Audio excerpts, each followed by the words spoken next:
The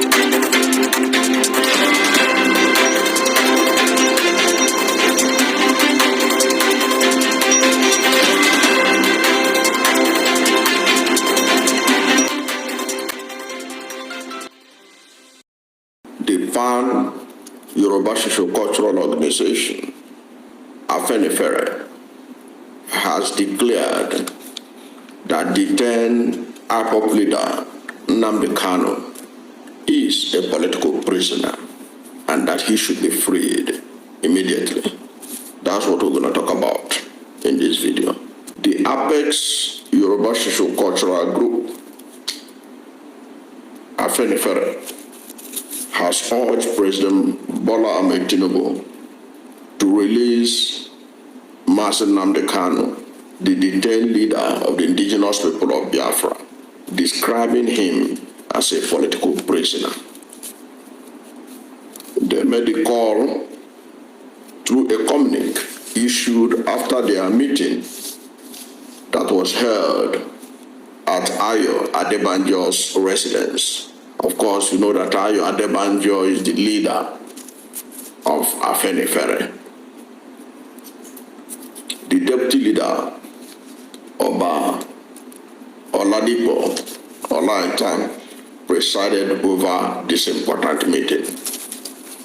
The communique signed by Olaitan and National Publicity Secretary Prince Justice Faloye emphasized that Kanu's release is essential for justice and national unity.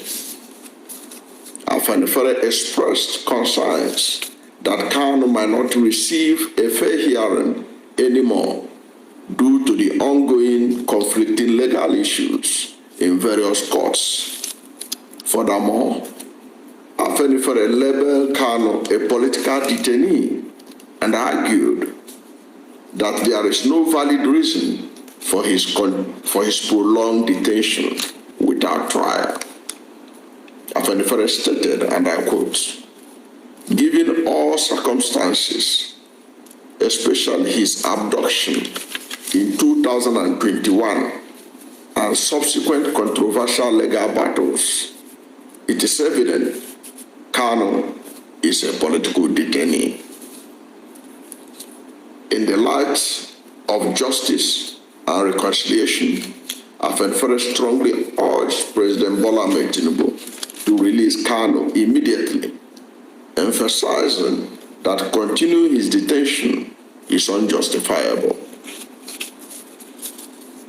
Additionally, the meeting confirmed the appointment of Dele Farotimi, the human rights lawyer that had been in legal tango recently with Afe Babalola, as Afenifere's new national organizing secretary, and address other national issues which has to do with insecurity, demanding for state police and all that. Those are some of the issues that Afenifere addressed in their general meeting. But the one that caught my attention was their decision to conclude that Nnamdi Kanu is a political prisoner.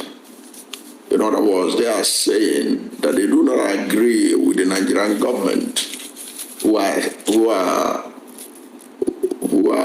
prosecuting Nnamdi Kanu for terrorism and other charges for which he is being charged. You know, there are so many charges they have brought against him, including terrorism. Afenifere, by this statement, is saying Kanu is not a terrorist, that he is a political prisoner. Now, what does this mean? What does it mean that Kanu is a political prisoner and not what Nigerian government is charging him for? Of course, you will know that already the United Nations Human Rights Council in 2022 demanded for Kanu's release, insisting that Nigerian government violated international law by abducting Nnamdi Kanu or renditioning him from Kenya to Nigeria. That alone is enough to pedo whatever Nigerian government want to do, because you cannot build something on nothing. You cannot do act of illegality and say you are pursuing want to create a legal process out of illegality. You committed an illegality. That's what the United Nations Human Rights Council said, and Nigeria is signatory to that organization. The administration of Muhammadu Buhari did not listen to the United Nations Human Rights Council. And of course, the lawyers of Nnamdi Kanu had repeatedly referenced this violation by the Nigerian government. Now, by calling Nnamdi Kanu a political prisoner, Afenifere was saying that Nnamdi Kanu is someone who has been in prison for his political beliefs. They are saying, that's what Afenifere is obviously saying, that Kanu is someone who has been in prison for his political beliefs, actions, or affiliations, rather than committing any crime. Now, when somebody says, those who are described as political prisoners, these are individuals that are often targeted because they challenge the government of their country, advocated for social change, or criticize political authorities. In many cases, political prisoners are held in violation of their basic human rights, often without fair trials or legal protections. Now, if you listen to the lawyers of Nnamdi Kanu, you listen to Nnamdi Kanu himself when he appears in court, they keep on emphasizing that they are not getting fair trial from the Nigerian government, that they are not getting adequate legal protection.